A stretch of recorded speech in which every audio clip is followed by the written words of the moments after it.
No ar, o programa Bom Dia Ministro. Olá, amigos em todo o Brasil. Eu sou Kátia Sartori e começa agora mais uma edição do programa Bom Dia Ministro. O programa tem a coordenação e a produção da Secretaria de Comunicação Social da Presidência da República em parceria com a EBC Serviços.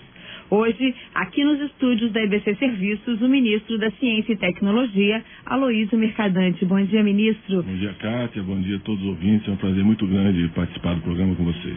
Seja bem-vindo. Na pauta do programa de hoje, a criação do Sistema Nacional de Prevenção e Alerta de Desastres Naturais. O ministro Aloysio Mercadante vai explicar também os incentivos que o governo quer criar para repatriar, ou seja, trazer de volta ao Brasil cientistas e ainda a ampliação dos investimentos em pesquisa e inovação, incluindo a criação do primeiro laboratório marítimo para pesquisas em alto mar. O ministro da Ciência e Tecnologia, Aloysio Mercadante, já está aqui no estúdio, pronto para começar a conversar com âncoras de emissoras de rádio de todo o país, nesse programa que é multimídia. Estamos ao vivo no rádio e na televisão. Ministro Aloysio Mercadante já está na linha, a Rádio Tupi do Rio de Janeiro, onde está Ana Rodrigues. Bom dia, Ana. Bom dia, Kátia. Bom dia, amigos de todo o país. Bom dia, ministro Aloysio Mercadante. Ministro, a preocupação maior aqui no Rio de Janeiro, obviamente, é a questão da região serrana e das constantes enchentes que assolam o estado, principalmente aqui a capital, nesse período de verão. A senhora anunciou essa semana a criação desse sistema de alerta nacional, muito importante e necessária para o nosso país, e o senhor teria antecipado um prazo de 4 anos para que ele estivesse totalmente implantado, mas que algumas medidas nesse processo de implantação já poderiam começar a ser colocadas em prática. Nós gostaríamos de saber efetivamente o que teremos ainda para esse verão e para o próximo. Olha, eu agradeço a pergunta, Ana, e queria primeiro me solidarizar com a população do Rio de Janeiro. Eu acho que o Brasil inteiro está consternado com essa tragédia que está atingindo aproximadamente 1.000 pessoas, porque se nós considerarmos os corpos que já foram retirados e a previsão dos desaparecidos, nós podemos chegar a 1.000 mortes, que é uma das maiores tragédias da história do Brasil. E seguramente, em termos de desastre natural, é a nossa maior tragédia. O que é um sistema de alarme? O controle da natureza, principalmente dessa mudança que a natureza está sofrendo, do meu ponto de vista, decorre do aquecimento global, onde os extremos climáticos estão se acentuando, tanto as secas vão se acentuar quanto as enchentes, está exigindo em todo o mundo novas atitudes. O Brasil não tem uma cultura de prevenção contra desastres naturais, mesmo porque ao longo da nossa história nós nunca tivemos grandes problemas. É verdade que nós já tivemos, por exemplo, em 1967, uma tromba d'água em Caraguatatuba que matou quase 500 pessoas. Mas, ultimamente, isso vem se repetindo, vem se ampliando, é visível. O que é o sistema que nós pretendemos construir? Primeiro, nós precisamos aprimorar a nossa previsão climática. A previsão, ela começa com os satélites que nós temos nas órbitas terrestres. O INPE, que é o instituto do nosso ministério, ele faz um cálculo matemático extremamente sofisticado para fazer uma previsão 72 horas antes, 48 horas antes e 24 horas antes. Quanto mais próxima a previsão, mais acerto ele tem na previsão. Nós vamos melhorar essa previsão porque o Brasil comprou um supercomputador, foi inaugurado há um mês, o Tupã, que é o segundo maior computador de clima do mundo. Então esse computador, ele é fundamental para nós aprimorarmos esse sistema. Segundo lugar, nós precisamos de radares, porque o radar, ele registra em tempo real a chuva que está acontecendo.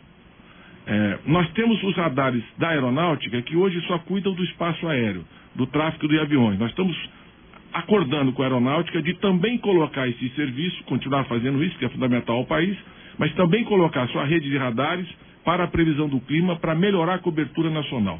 Além disso, nós vamos ter que comprar aproximadamente 15 radares para ter uma cobertura de todas as áreas de risco que nós avaliamos no país. Em terceiro lugar, nós vamos ter que colocar o equipamento que se chama pluviômetro, que é uma espécie de coletor de chuva, e tem que ter alguém monitorando, acompanhando nas áreas de risco, para saber efetivamente quando choveu naquela região. Então, com todo esse trabalho, nós vamos melhorar muito a previsão de chuva. E seguramente entre 6 horas a 2 horas do evento, nós vamos ter uma previsão bem próxima do que está acontecendo. Depois tem um segundo desafio, que é a geologia tem que levantar quais são as áreas de risco. Por exemplo, o IPT de São Paulo classifica em R1, R2, R3 e R4. São 4 níveis de risco em cada encosta ou inundação. Nós estimamos, mais ou menos, o Ministério da Integração, 500 áreas de risco no país, que às vezes é mais do que uma encosta de morro, mais ou menos 5 milhões de pessoas expostas a essa situação, além de 300 áreas sujeitas a inundações. 58% dos desastres no Brasil são inundações, 11% são encostas que desmoronam, mas é aí que morre mais gente. Bom, feito esse levantamento geológico, que poucas cidades têm hoje, só tem São Paulo, tem um bom levantamento, o Rio de Janeiro tem um bom levantamento, a cidade do Rio, Santa Catarina tem um excelente levantamento geológico.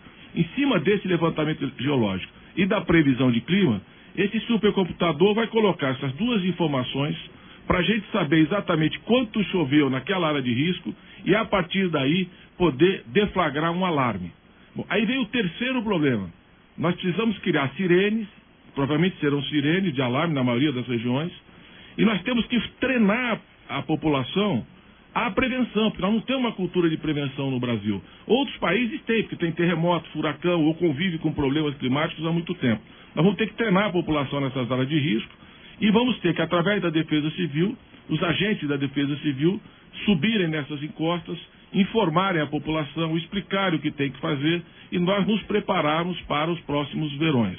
Por isso que nós dissemos que em 5.500 cidades, não tendo levantamento geológico, não tendo ainda um sistema de radares completamente implantado e adequado, não tendo os pluviômetros indicados, não tendo e muitas vezes sequer a Defesa Civil instalada, nós precisaremos de um certo tempo. Eu acho que até 4 anos seguramente a gente conclui esse sistema, mas nós podemos antecipar. Se houver uma mobilização dos prefeitos, dos governadores, vou dar 2 exemplos. A cidade do Rio de Janeiro já tem o radar, já fez um mapeamento geológico e já vai começar a montar um sistema de alarme. Amanhã mesmo estou me encontrando com o prefeito do Rio, Eduardo Paes, visitando as instalações do GeoRio e verificando o processo que eles estão construindo, que nós queremos criar um sistema nacional integrado com o mesmo padrão de qualidade. Ontem o governador do Espírito Santo, Renato Casagrande, veio ao nosso gabinete querendo imediatamente começar a implantar o programa. O Estado do Espírito Santo já vai comprar o radar que eles precisam. Isso ajuda a gente a agilizar o processo. E nós já vamos com a nossa equipe técnica começar as discussões para começar a pensar o mapeamento que precisa ser feito ainda geológico, como expliquei, do Espírito Santo. Então, se os governadores, prefeitos, organizarem suas defesas civis, tomarem providências para ajudar nesse esforço nacional que está sendo feito por orientação, por determinação da presidente Dilma, nós teremos um excelente sistema que não vai acabar com os acidentes, mas pode diminuir muito as mortes. Vou dar um exemplo para concluir. A Venezuela, em 1993, teve uma chuva muito forte, semelhante a inundação e chuva como nós estamos vivendo, morreram 20 mil pessoas. Em 2005, aí eles começaram a construir um sistema de monitoramento e prevenção. Em 2005, morreram 400 pessoas. Em 2010, com chuvas tão intensas, inclusive mais intensas do que aconteceram no Brasil, em áreas de risco, morreram 200 pessoas. Então, é possível implantar o sistema, não é fácil implantar um sistema para chuva. Por exemplo, furacão, você tem dias para se preparar. Chuva não, nós vamos ter de 6 a 2 horas antes. Nós temos que deflagrar o processo, mobilizar a população. E por último, tem que ter um plano para onde você leva a população na hora que ela desce o morro. Por exemplo, no caso de Petrópolis e Teresópolis, se fosse simplesmente descer o morro, as pessoas teriam morrido lá embaixo, porque aquilo foi uma enxurrada, um tsunami que varreu algumas regiões. Então você tem que ter um lugar previamente preparado, as pessoas orientadas, para evitar que a gente assista tragédias dessa dimensão. Então nós esperamos para o próximo verão já ter bons resultados, mas nós só achamos que vamos concluir isso em 4 anos, porque além da chuva de desmoronamento, nós temos problema de queimadas, temos problema de vendavais e temos problema de ressacas marítimas. Portanto, tem mais de um tipo de ocorrência e o sistema tem que prever todas essas ocorrências ao longo do tempo. Ana, você tem outra pergunta? Justamente com relação ao modelo que já é implantado no Brasil, nesse caso por uma situação que é imprevisível, os acidentes nucleares em Angra dos Reis. Você não tem como prever um acidente nuclear, acidente acontece sem que você possa prever. E Angra dos Reis tem um modelo de alerta nos morros com alto-falantes e sirenes que são testados mês a mês. Todo dia 10, às 10 da manhã, as sirenes são tocadas e são feitos também exercícios com a população para esse tipo de risco, no caso de Angra dos Reis, que tem a peculiaridade de ter lá uma usina nuclear. Esse modelo de Angra, alguma parte desse modelo vai ser aproveitada? Eu acho excelente essa colocação, Ana, porque esse modelo de prevenção foi construído com os técnicos do nosso Ministério. Hoje, inclusive, é associado também ao Ministério de Segurança Institucional, que tem a responsabilidade do controle da segurança de Angra. Então, é um modelo já antigo, a população foi preparada, sabe como é que se deve proceder. É esse tipo de atitude que nós precisamos criar no Brasil. É problema que nós não temos essa cultura no resto do Brasil. Nós nunca vivemos. E a gente criou que o Brasil não tinha nenhum problema de desastre, não tinha furacão, não tinha vulcão, não tinha terremoto. Mas nós temos inundações, nós temos hoje desmoronamentos, com um agravante, por exemplo. Há um modelo matemático já pronto no mundo para desmoronamento de neve, que são as avalanches. Mas não há um modelo matemático para desmoronamento de solo. Então nós ainda temos um trabalho sofisticado para poder melhorar cada vez mais o nosso sistema de prevenção. Mas o sistema que nós vamos construir é exatamente próximo a esse. Sirene e orientação da população e saber exatamente qual é a área de fuga para que a gente possa reverter esse quadro dramático que nós tivemos. Esse é o programa Bom Dia Ministro, eu sou Kátia Sartori, o nosso convidado de hoje, o ministro da Ciência e Tecnologia, Aloysio Mercadante. Ele conversa com âncoras de emissoras de rádio de todo o país. Lembrando às emissoras que o sinal dessa entrevista está no satélite, no mesmo canal da Voz do Brasil. Ministro, vamos agora a Porto Alegre, o Rio Grande do Sul, conversar com a Rádio Guaíba, onde está Marjolie Martini. Bom dia, Marjolie. Marjolie? Vocês conseguem me ouvir? Sim, agora sim. Tá certo. Bom, primeiramente, bom dia. Eu gostaria de primeiro solicitar ao ministro com relação à estrutura das defesas civis estaduais.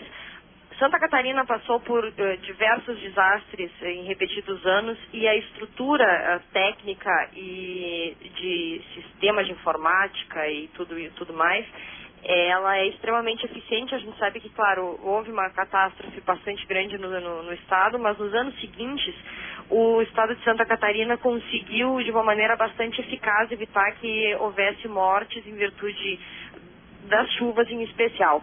Aqui no Rio Grande do Sul, a gente tem uma situação que é um pouco diferente. A gente tem uma estrutura que ela é mais precária, as defesas civis municipais não conseguem se organizar de uma maneira bastante eficaz. Por exemplo, a gente sabe que tem muitos municípios inclusive como o de São Sebastião do Caí, que sofre com as enchentes e que tem apenas uma pessoa que é a defesa civil.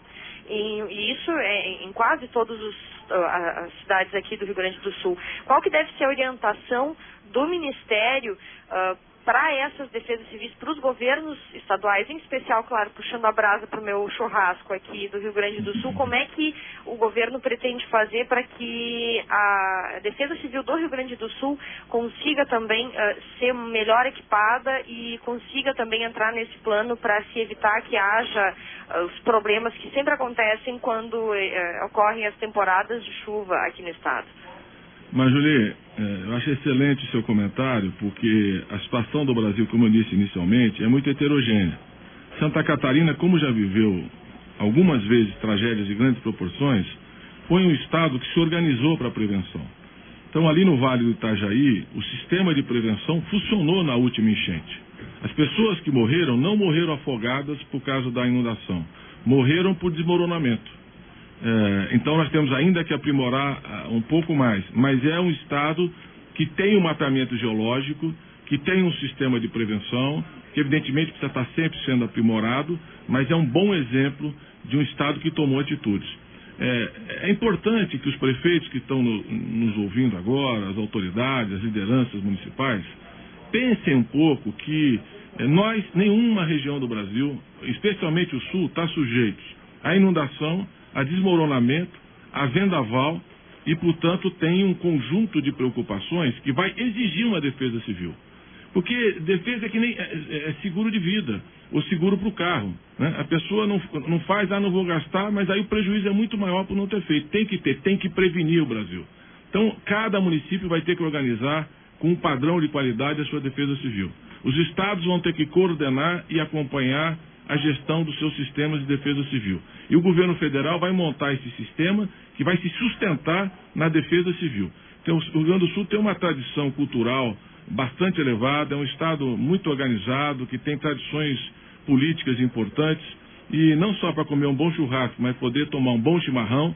Acho que é muito importante que a gente organize para que a gente possa acelerar a implantação desse sistema também no Rio Grande do Sul. Nós tivemos enchentes no Rio Grande do Sul, nós tivemos vítimas no Rio Grande do Sul com inundações recentes. Portanto, o estado não está imune a essa situação. E também não está imune às secas. Porque, como eu disse, os extremos estão se acentuando. As secas agora mesmo estão se prolongando. A seca atinge de uma outra forma, mas exige um trabalho de proteção da população e de mobilização da defesa civil. Então nós vamos ter que criar essa cultura no Brasil todo, inclusive no Rio Grande do Sul.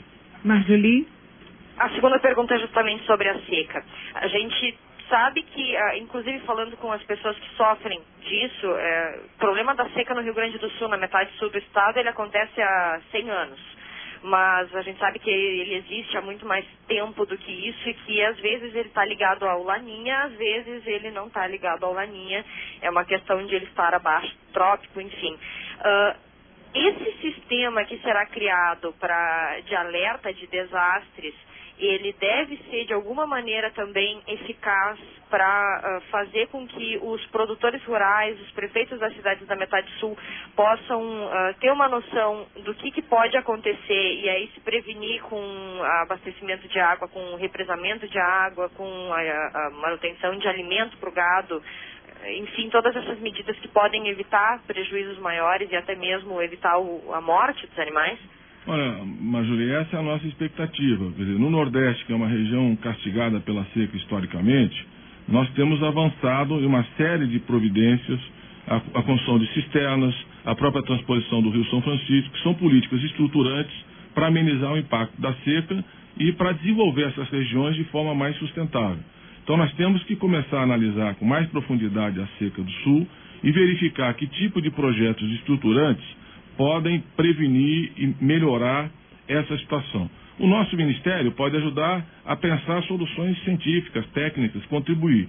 Mas a responsabilidade, evidentemente, é o Ministério da Integração e são projetos estruturantes que têm que estar dentro do Programa de Aceleração do Crescimento e que envolvem investimentos permanentes. O nosso sistema de alerta e prevenção vai tentar prevenir crises agudas em todas essas manifestações, hoje principalmente desmoronamento e inundações, mas também ajudar a pensar sistemas de acompanhamento e providências em relação à seca. Quando o nosso sistema meteorológico começa a identificar secas prolongadas, nós temos que antecipar as medidas para poder ter respostas prontas à hora que o problema surge perante a população. Portanto, o Brasil vai ter que aprender a construir uma política de segurança socioambiental, porque o clima está mudando, os extremos estão se acentuando, e isso também que nos sirva para pensar uma economia com sustentabilidade, a reduzir emissões de carbonos, a manter uma matriz energética limpa, a ter uma agenda ambiental estratégica para o desenvolvimento do Brasil. Esse é o programa Bom Dia Ministro. Nosso convidado de hoje, o ministro da Ciência e Tecnologia, Aloysio Mercadante, que conversa com âncoras de emissoras de rádio de todo o país. Lembrando que o áudio dessa entrevista vai estar disponível ainda hoje pela manhã na internet, na página da Secretaria de Imprensa da Presidência da República. Anote o endereço www.imprensa.planalto.gov.br. Ministro Aloysio Mercadante, vamos conversar agora com Goiânia, Goiás, a Rádio 730 AM de Goiânia. Natália Lima, bom dia. Bom dia, Cássia. Bom dia, ministro. Bom, ministro, a gente sabe que nossas universidades formam pesquisadores que são reconhecidos mundialmente. Como trazer esses pesquisadores de volta? O que se tem a oferecer para que eles saiam de outros países, saiam de outros laboratórios e retornem ao Brasil? Uma excelente pergunta, Natália. Alguns países, por exemplo, a Índia, criou o Ministério dos Indianos no Exterior. Articulou essa rede, então, por exemplo, o Vale do Silício tem excelentes cientistas e pesquisadores indianos que estão nos Estados Unidos. E eles conseguiram articular, através dessa rede, mais de 20 bilhões de dólares de investimentos na economia indiana. A China fez um programa que chama Tartaruga Marinha. Eles estão trazendo de volta pesquisadores que estavam fora da China e fazendo propostas de pesquisa, de trabalho, enfim, que esses pesquisadores voltem, e muita gente está voltando. A China vive um excelente momento econômico. Por que hoje é possível reverter essa diáspora de inteligência, de cérebro que o Brasil viveu durante mais de 20 anos? Porque a instabilidade, a recessão, a crise passou. O Brasil hoje é um país que está entre as economias que melhor tiveram desempenho nessa crise. Um país que está crescendo mais de 7%, é um país que tem estabilidade, é um país que começou a ter política de inclusão social e distribuição de renda, é um país que tem uma democracia consolidada, Estado de Direito, liberdade de imprensa. O Brasil virou um país que atrai hoje a opinião pública mundial, é a 8ª economia do mundo, caminha rapidamente para ser a 7ª, e nós queremos, primeiro que é importante que a gente tenha pesquisadores brasileiros nos principais centros de pesquisa do mundo. Nós temos que, primeiro, organizar essa rede de inteligência para trabalhar em conjunto, em parceria com os institutos de pesquisa no Brasil. Nós vamos criar um portal na internet. A Embrapa fez uma experiência, chama LabEx, Laboratório Exterior, que eles mandam pesquisadores sêniores para fora para articular parcerias e pesquisas com outras pesquisas da Embrapa, e foi excelente. Nós estamos avaliando essa pesquisa, foi uma excelente experiência da Embrapa. Nós queremos levar isso para outras instituições e para outras áreas. Nós estamos também acompanhando agora uma experiência no Instituto de Matemática do nosso Ministério. Eles ofereceram duas bolsas de estudo para áreas bem sensíveis da matemática. Se inscreveram 34 europeus, 19 americanos, 19 asiáticos e vários pesquisadores brasileiros no exterior.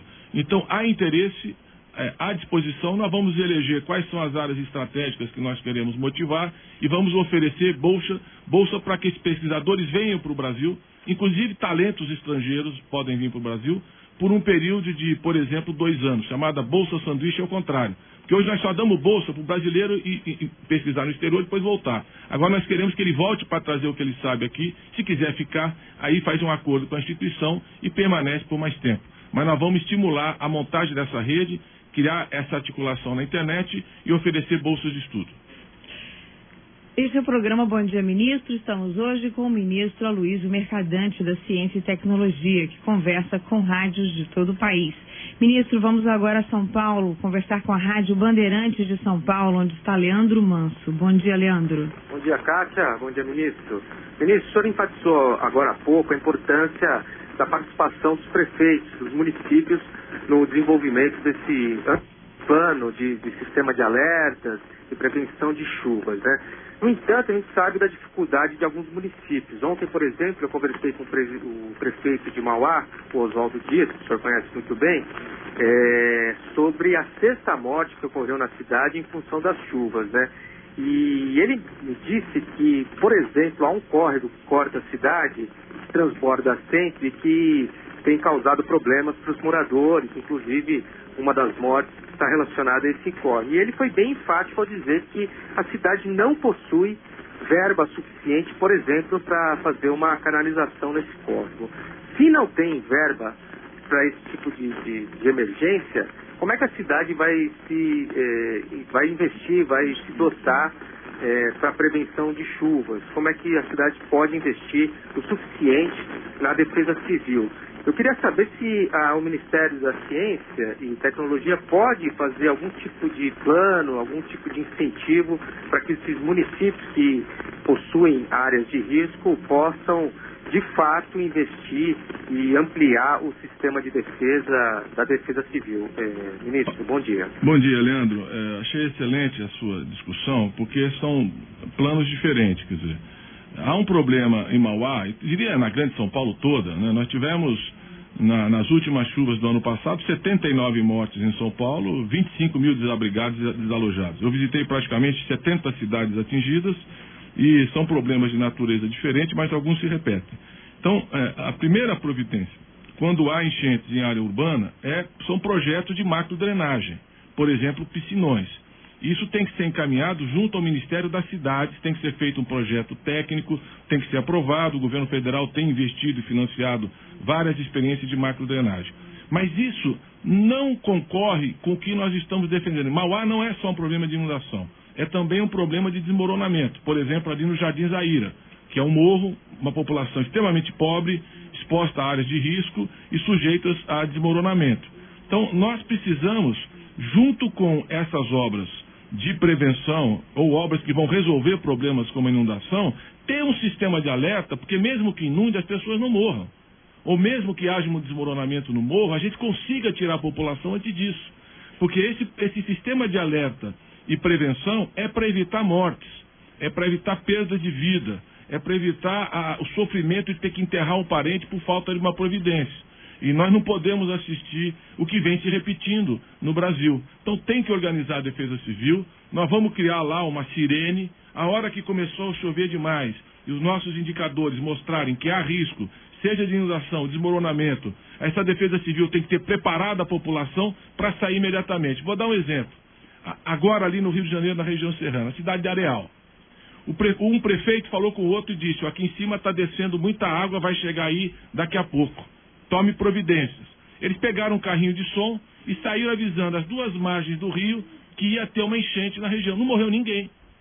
A enchente teve, perdeu bens materiais, perdeu, casas foram destruídas, mas não morreu ninguém em Areal. Então, esse sistema de alerta e prevenção tem que ser implantado independente do ritmo das obras. Porque nós precisamos fazer muita obra para enfrentar essa chuva. Ontem o ABC inteiro foi alagado, nós estamos tendo inundações recorrentes na Grande São Paulo. Mesmo onde foi feito o piscinão, inundou em São Paulo, na cidade, por exemplo, Aricanduva. A calha do Tietê tem que ser aprofundada, faltou desassoramento. Agora, essas obras terão que ser feitas, essas medidas de limpeza de córrego, de desassoramento de rio, têm que ser implementadas, mas nós precisamos, paralelamente, implantar um sistema de alerta e monitoramento e evitar que as pessoas morram por falta de providências.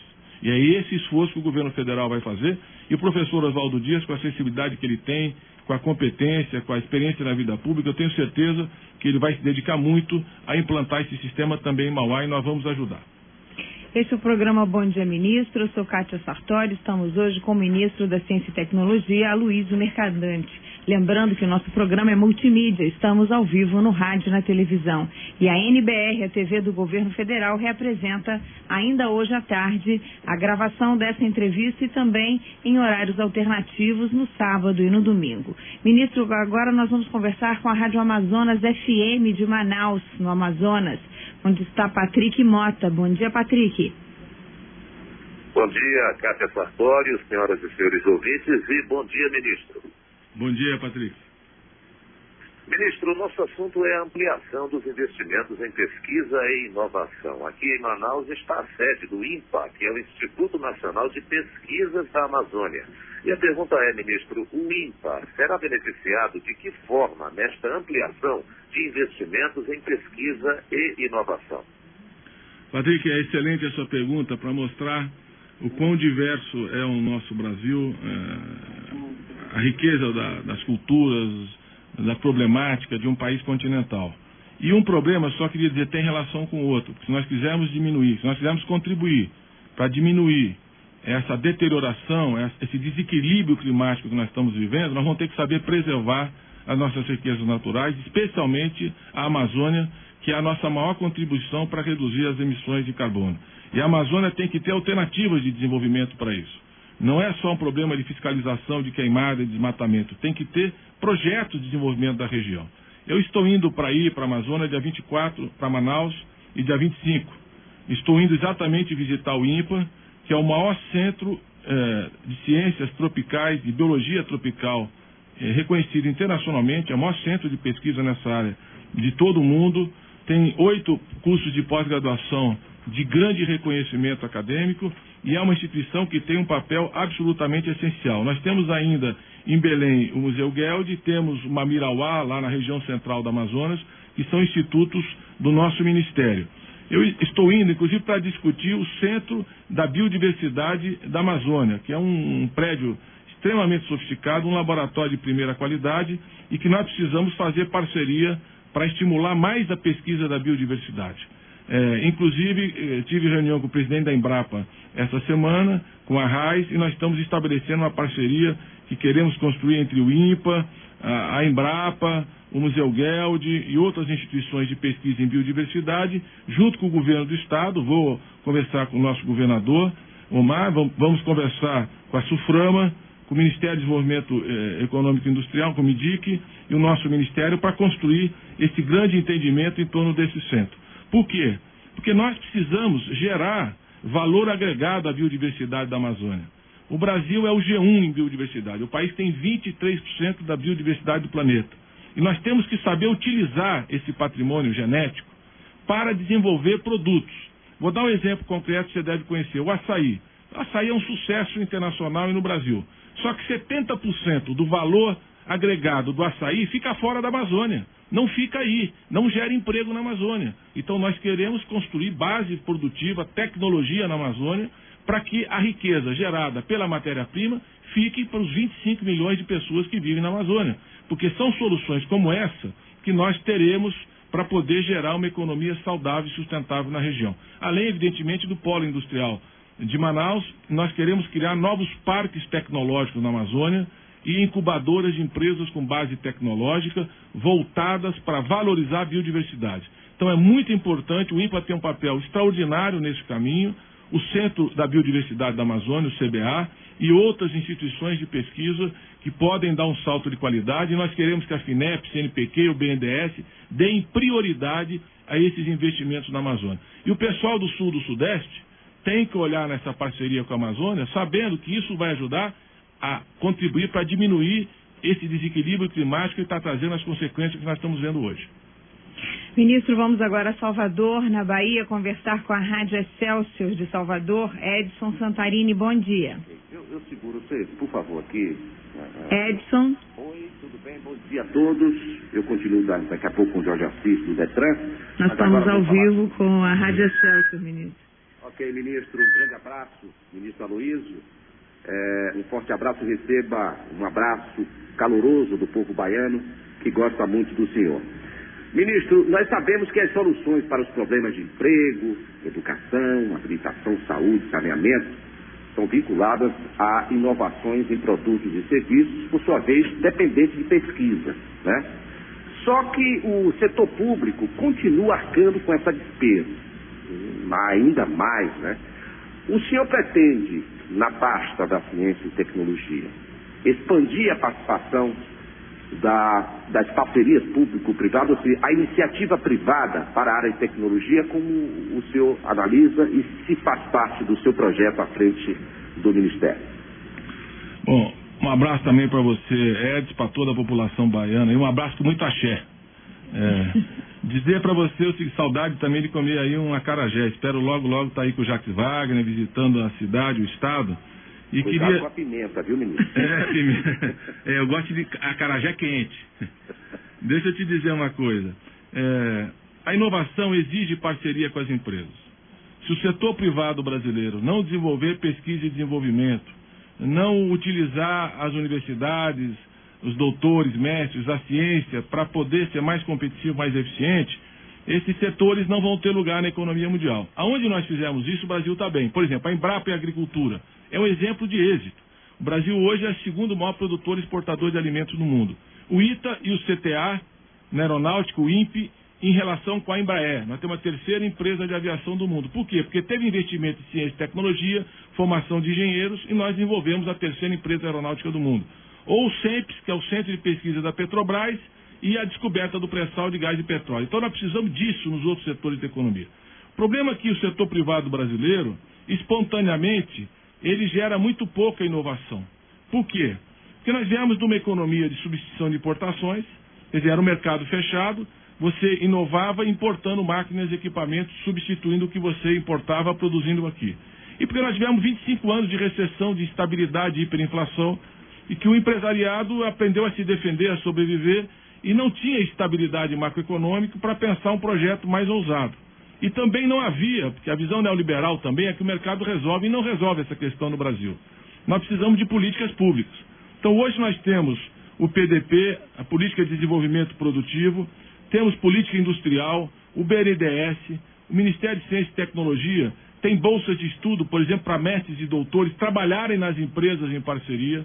Nós criamos 122 Institutos Nacionais de Ciência e Tecnologia só para dedicar a pesquisa e buscar inovação com as empresas, Quem não fizer a parceria com as empresas não terá prioridade no financiamento desses institutos. Os editais dizem isso.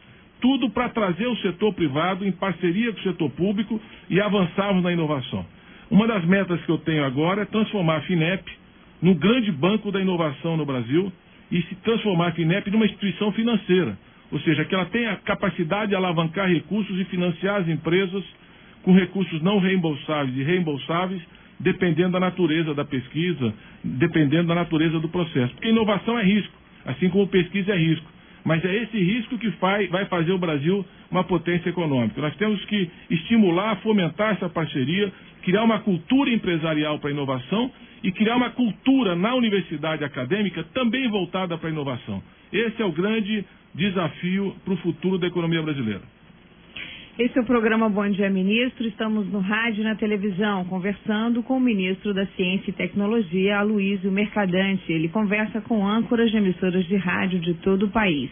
Ministro, vamos agora a Maceió, em Alagoas, a Rádio Jornal 710 AM de Maceió. Moreira da Silva, bom dia. Bom dia, ministro Aloysio Mercadante. Receba, antes de tudo, um abraço fraterno do povo de Alagoas. Ministro, o Sistema Nacional de Prevenção e Alerta de Desastres Naturais é super importante. O governo federal vai exigir dos governos estaduais e municipais uma severa fiscalização para a proibição de construções em áreas de risco. E outra pergunta seria o que o seu ministério acha e vê da vinda do estaleiro EIJA para o estado de Alagoas. Olha, primeiro, em relação a estaleiros, eu vejo com muita simpatia. Eu acho que esse é um projeto estruturante que tem que ser orientado exatamente para diminuir as assimetrias, diminuir as desigualdades no Brasil. Então, o Nordeste precisa ter um outro olhar, como o governo do presidente Lula teve. A ministra Dilma, hoje presidenta, coordenou essas políticas e projetos estruturantes. A Transnordestina, os estaleiros, as refinarias, a transposição do Rio São Francisco, a modernização das estradas, são todos projetos estruturantes que fizeram o Nordeste ter um impulso em termos de desenvolvimento extraordinário, junto com as políticas de distribuição de renda, Bolsa Família, o salário mínimo, crédito consignado, que geraram o mercado interno mais forte e novas oportunidades de negócios e de investimento. Então, eu vejo com grande simpatia a questão do estaleiro. Quanto à prevenção, quer dizer, o nosso sistema de alerta e prevenção vai cuidar, como eu disse, desse acompanhamento das chuvas, da ameaça de tempestades, das áreas de risco e de retirar a população. Mas a prevenção não se esgota nisso. É necessário que as outras políticas, o plano diretor das cidades, o reconhecimento das condições ambientais para construir um bairro ou uma casa, a fiscalização das encostas das áreas de inundação, que as leis já proíbem construções, que haja mais fiscalização, que cada um cumpra a sua responsabilidade, o prefeito, a Câmara Municipal, o governo do Estado, em parceria com o governo federal. E nós não podemos ficar empurrando a responsabilidade. Nós temos que trabalhar junto, em parceria, buscando cada um na sua competência, ajudar a solucionar. E, evidentemente, muitos municípios precisam de programas federais para poder amenizar a falta de planejamento urbano, que é um dos fatores maiores de risco nas cidades. Alguns programas, como Minha Casa Minha Vida, estão sendo canalizados exatamente para dar prioridade a essa população em área de risco. Ou seja, você, naquele cadastro de prioridade da população carente, um olhar diferenciado para aquela população que está em área de risco que tem que ser removida, para a gente ir ao longo do tempo amenizando. Agora eu vou insistir. É importantíssimo fazer isso, impedir que essas áreas se expandam, mas nós temos que ter um sistema de alerta pronto para a reação. Exemplo, na última chuvas, a mesma inundação que atingiu Pernambuco atingiu Alagoas e nós tivemos 50 mortes em Alagoas. Se nós tivéssemos um sistema atento, nós poderíamos ter evitado essas mortes, mesmo com as áreas de risco e exposição. Então nós vamos investir muito nesse sistema e nada é mais valioso que a vida, né? A partir da vida a gente pode recomeçar muita coisa. Sem ela, a gente sabe que os danos são absolutamente definitivos. Então nós precisamos trabalhar um programa de defesa da vida e o nosso sistema de alerta e prevenção vai cuidar essencialmente disso. Ministério das Cidades, Ministério da Integração, farão obras estruturantes, farão remoção da população associada ao programa Minha Casa Minha Vida, investimentos em macrodrenagem, tudo isso leva tempo. Agora, esse sistema de alerta e prevenção tem que ser implantado com prioridade para nós não assistirmos mais tragédias como temos tido. E quero aí pedir a mobilização dos prefeitos, governadores, o governador do Estado, Theo Vilela, que foi companheiro comigo lá no Senado Federal, para a gente trabalhar já olhando para o inverno no Nordeste. Porque no Nordeste as chuvas chegarão agora no inverno. Nós temos pouco tempo para avançar e nós queremos dar o apoio para começar a tomar as medidas necessárias. Ministro, ainda no Nordeste, vamos conversar agora com Fortaleza, no Ceará, a Rádio Verdes Mares, onde está Nilton Salles. Bom dia, Nilton. Bom dia. Nilton? Nilton, nós não estamos escutando. Você pode aumentar o seu retorno, por favor? E agora, está escutando? Pode aumentar um pouquinho mais. Ok. Nilton? E agora? Agora estamos. Pode falar, Nilton. Bom dia, ministro. Não está chegando. Nilton, nós vamos retornar a ligação. Daqui a pouco a gente conversa de novo com Nilton Salles, da Rádio Verdes Mares de Fortaleza. Vamos então a Ribeirão Preto, ministro, em São Paulo, conversar com a Rádio Bandeirante de Ribeirão Preto. João Marcos, bom dia. Bom dia a todos. Bom dia, ministro Mercadante. Ministro, como conseguir atrair de volta para o país pesquisadores, cientistas que têm lá fora estrutura, verba, bolsas, prestígio e garantia de continuidade nos trabalhos, sem sofrer sobressaltos, hein, ministro? Olha, João Marcos, foi assim, mas hoje não é assim. A economia americana vive um quadro de desemprego, de corte de gasto público, de dificuldades em áreas sensíveis. A Europa, o quadro ainda é muito mais delicado. 5 países europeus estão com a necessidade de financiamento do setor público para esse ano superior a 20% do PIB. Portanto, estão cortando drasticamente recursos. Você viu, por exemplo, na Inglaterra, a mobilização dos estudantes para implantar o fim do ensino pago. E isso atingindo também cortes de programas de pesquisa. Isso se repete em vários países europeus, como a Itália. A França vive problemas fiscais bastante delicados. E casos mais dramáticos como Irlanda, Grécia, enfim. Portugal, Espanha, que vive uma situação fiscal também muito aguda. E, de outro lado, o Brasil é um país com um quadro de estabilidade econômica que já vem há anos, com um crescimento sustentável, que foi um dos últimos países a entrar na crise e um dos primeiros a sair da crise. Por isso, há um interesse dos pesquisadores e mesmo de brasileiros para voltarem aqui para o nosso país. E é esse interesse, esse momento que exige que a gente construa instrumentos que motivem aqueles que quiserem continuar pesquisando lá.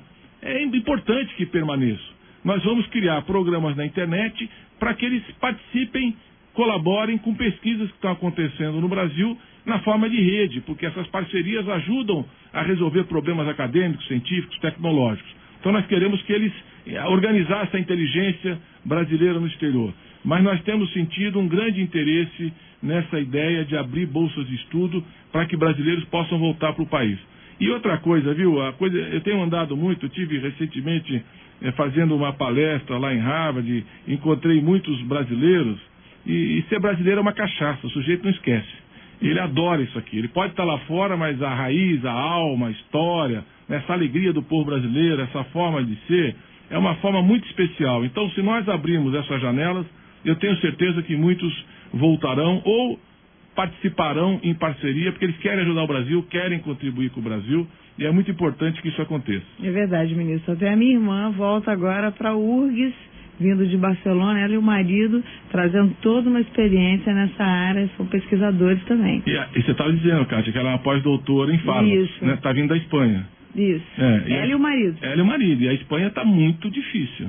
Está muito difícil a situação econômica e aqui nós temos muitas oportunidades, portanto, a gente fala Yankee go home, né? Ele fala Brasil go home. E a nossa família está muito feliz, né? Nós também. Tudo aqui. E nós também, porque traz uma bagagem, traz uma experiência, traz um acúmulo que vai ajudar a pesquisa e o desenvolvimento aqui no país. Tá certo. Ministro, agora sim vamos falar com Nilton Salles, lá da Rádio Verdes Mares de Fortaleza, no Ceará. Tá ouvindo a gente agora bem, Nilton? Bom dia. E agora, estão me ouvindo? Sim. Ótimo. Senhor ministro, muito bom dia.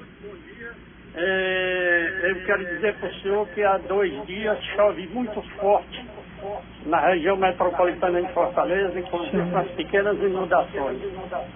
Agora, eu pergunto ao senhor, esse sistema de alarme que o governo federal vai implantar, será a partir de quando?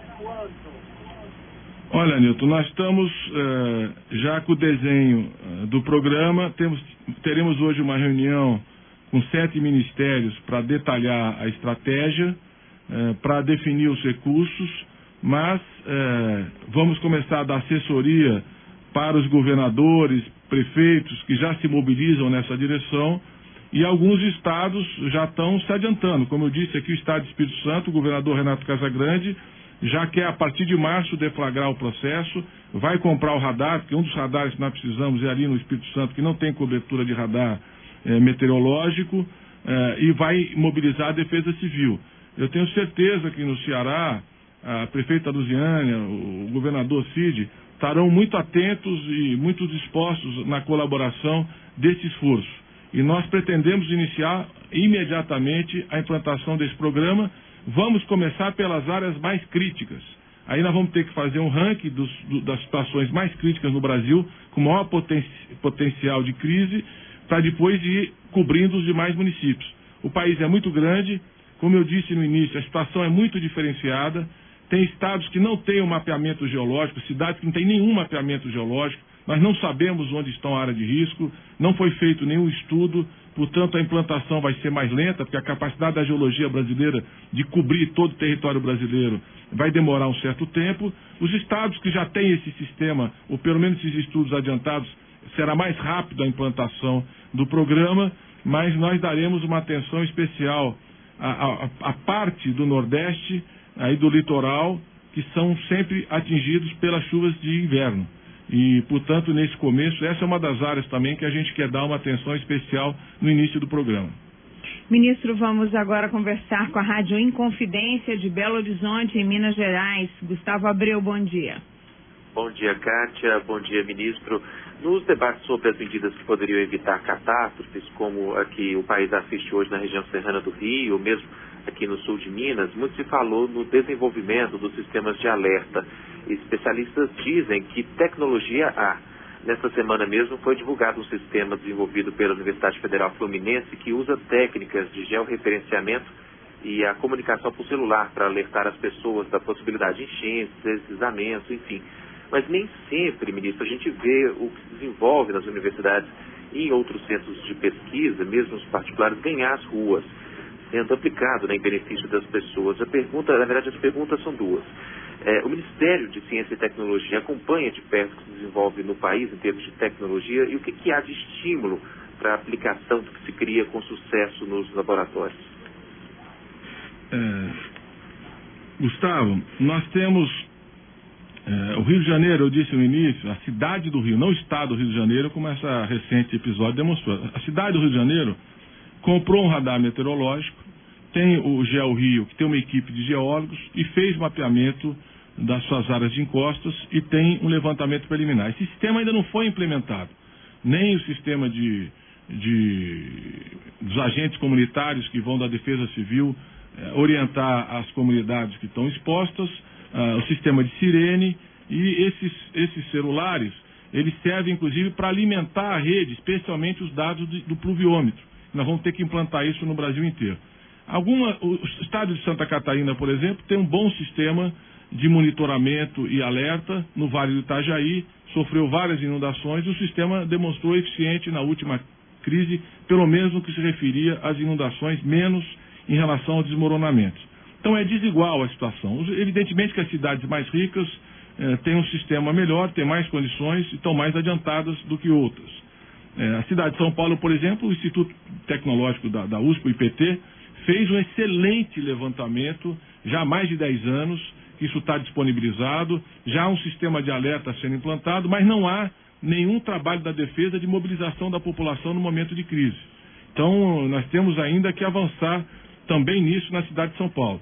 Agora, a maioria das cidades, olhando aí todo o sistema Cantareira, por exemplo, do sul de Minas, é uma região de morraria, uma região exposta a desmoronamentos, expostas às inundações, e não me consta que a gente tenha esse levantamento geológico disponibilizado. Então, nós vamos mobilizar as universidades, todas as escolas de engenharia, de geologia, para fazer esse georreferenciamento e todo o levantamento geológico das áreas de risco, enquanto nós avançamos na implantação desses equipamentos. Eles existem, os equipamentos. Por exemplo, um radar meteorológico custa em torno de $1,5 milhão. É caro. São poucos os estados, os municípios que podem arcar com esse ônus. Então, o governo federal vai ter que ajudar a montar essa rede, a unificar e integrar com a rede de aeronáutica, que hoje só cuida do espaço aéreo, mas ele pode também disponibilizar as informações do clima para mobilizar essa estrutura de rede do nosso sistema de alerta. A aeronáutica vai participar desse esforço. Então, esses pluviômetros vão ter que ser colocados nas áreas de risco. Se você não conhece as áreas de risco, você não tem como implantar esse equipamento. Portanto, vai ainda demorar um tempo para a gente consolidar esse sistema, especialmente nas regiões que não têm as informações necessárias para o sistema ser eficiente. De qualquer forma, a população precisa acompanhar essa cultura, criar uma cultura de prevenção, as defesas civis irem se organizando, se instalando, estarem atentas, porque isso ajuda a prevenção mesmo nessa etapa inicial que nós estamos. Ministro Aloysio Mercadante, vamos conversar agora com a Rádio Band News FM aqui de Brasília, do Distrito Federal. A pergunta é de Guilherme Guedes. Bom dia, Guilherme. Bom dia, Kátia. Bom dia, ministro. O sistema de prevenção de desastres vai levar 4 anos para funcionar plenamente. Como vai funcionar a prevenção nesse intervalo? As pessoas serão alertadas a tempo? Ou seja, quais serão as ações de emergência enquanto o sistema não fica pronto? Outra questão, ministro, é exatamente como o governo pretende atrair cientistas para o país se um bolsista do CNPq, por exemplo, ganha 3, 4 mil reais para pesquisa e lá fora, em média, tem acesso a recursos muito maiores. Bom, Guilherme, primeiro, a nossa estimativa é que em até 4 anos o sistema esteja totalmente implantado. Mas nós vamos começar a implantar imediatamente tanto os equipamentos, melhorar a previsão meteorológica, porque não é uma ciência simples, você prevê os fenômenos da natureza. Mais complexo ainda é você fazer essa previsão e ter a informação de que esse volume de chuvas pode levar, por exemplo, a uma inundação. Você tem que conhecer a bacia hidrográfica, saber, porque às vezes não chove na cidade, mas chove na cabeceira e a água chega. Então, o estudo dessas bacias hidrográficas precisam estar disponibilizados. E nós temos que identificar quais são as encostas de morro que têm população sujeita a desmoronamento. Então, esse trabalho de geologia, ele é imprescindível para o sistema. Nós não temos como montar um sistema eficiente de alerta sem informações científicas e técnicas consistentes. O sistema ele tem que ser consistente e tem que ser implementado. Nós não fizemos isso em 510 anos, vamos fazer o mais rápido possível, mas os prefeitos não fizeram, os governadores não fizeram, os governos anteriores não fizeram, e não fizeram porque o clima não estava tendo as mudanças que nós estamos assistindo. Há um desequilíbrio climático e as precipitações, as tempestades tropicais estão se acirrando no Brasil, estão se intensificando e nós precisamos uma resposta e vamos buscá-la, implantar o mais rapidamente possível. Nós vamos trabalhar direto todos os dias, mobilizar todos os recursos que estão ao nosso alcance para implantar esse sistema. Até lá, as defesas civis dos seus municípios têm que discutir um plano de contingência e buscar orientar a população em situações de crise, com os recursos que ela tem. Porque os dados meteorológicos que nós temos estão disponibilizados na internet. Você pode entrar ali no CPTEC e INPE, você tem todo dia a previsão do clima, a televisão dá, o rádio dá, as informações estão aí mais expostas e a Defesa Civil pode começar a pensar suas iniciativas. Agora, um sistema nacional integrado, consistente, tecnologicamente preparado, vai exigir um tempo para ser implementado e nós vamos, em um país desse tamanho, com 190 milhões de habitantes, com a falta de informações que nós temos em várias regiões, vai demorar um certo tempo, porque a própria capacidade da geologia do Brasil tem limites para poder chegar lá. Em relação à remuneração dos cientistas, você viu aqui um depoimento pessoal da Kátia, que a irmã dela, que era uma pós-doutora na área de farmacologia, está voltando para uma universidade federal, porque há interesse em voltar. A estabilidade do país e a crise lá fora dá uma janela de oportunidade para a gente trazer talentos científicos. O crescimento sustentado do Brasil, a democracia no Brasil, a estabilidade institucional do Brasil, a estabilidade econômica do Brasil e a perspectiva do Brasil com pré-sal, com crescimento, está atraindo um interesse científico não só de pesquisadores isolados.